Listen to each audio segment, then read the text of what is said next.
Hello everyone, it's Mark and welcome back. In this video I want to talk to you about the Baker Act and why I refuse to Baker Act your loved one. So over the last year, especially since COVID came along, we've been getting a lot of calls, people asking us to Baker Act their loved ones. And every time they call, I say, no, I'm not going to Baker Act your loved one. And I want to talk to you about why I'm not going to do that and what really you should be looking to do. So look, obviously if your loved one is having an emergency situation, they're in crisis, the first thing they should do, and perhaps the only thing you should be doing, is calling 911. Okay, call 911 and ask them to send over help, whether they send the police, whether they send paramedics, whether they send both. If your loved one is in immediate crisis and they need emergency medical attention, then you need to call 911 and ask for help. That's the whole purpose of 911. You can also call 211, which is the suicide hotline, and ask for help there.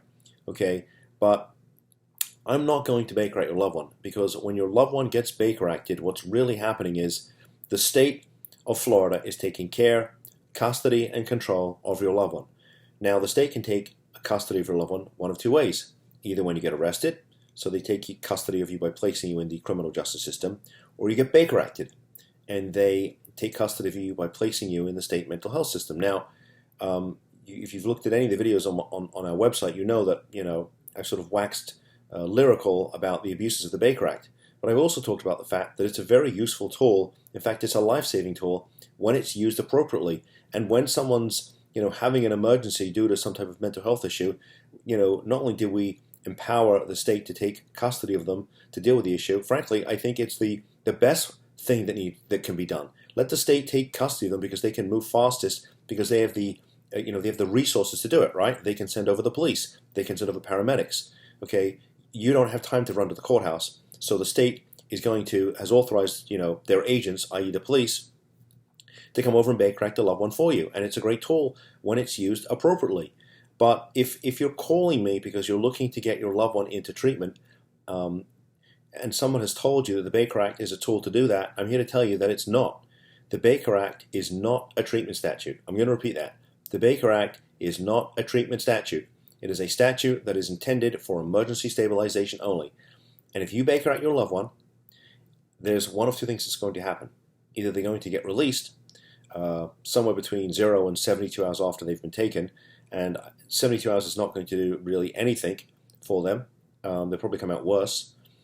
Or the state, which has authorized the Baker Act receiving facility to act as their agent, a bit like a police officer, the state is going to file a petition for involuntary placement, and they're going to look to keep your loved one.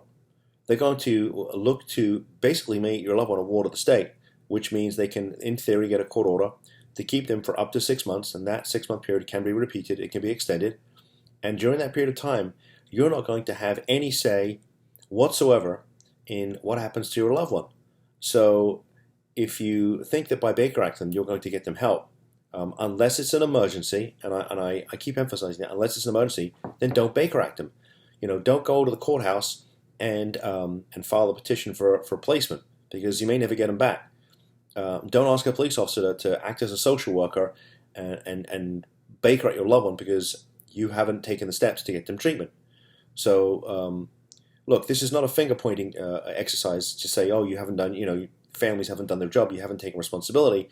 But I get a lot of calls from people, and they're asking me to Baker Act their loved one, when what they should be asking for is either a Marchman Act or a guardianship. Both of those filings, which we can do for you, and which we do a lot of for families all over the state of Florida, and actually many of our clients are actually outside of the state. As long as their loved one is here, we can Marchman Act or Baker Act them. And those are great tools. Why? Because it allows you to stay in control of the situation, and hopefully get your loved one the help that they need, and so that they at some point can, regain the ability to make rational decisions. And so, look, I sort of hate to beat a dead horse here, but don't Baker Act your loved one unless it's an emergency, in which case you should be calling 911. If you want to talk to us about the other tools that we have that can help you, Marchman Act and guardianship, I'm here to help you. So with that said, thanks for tuning in. See you in the next video. Bye-bye.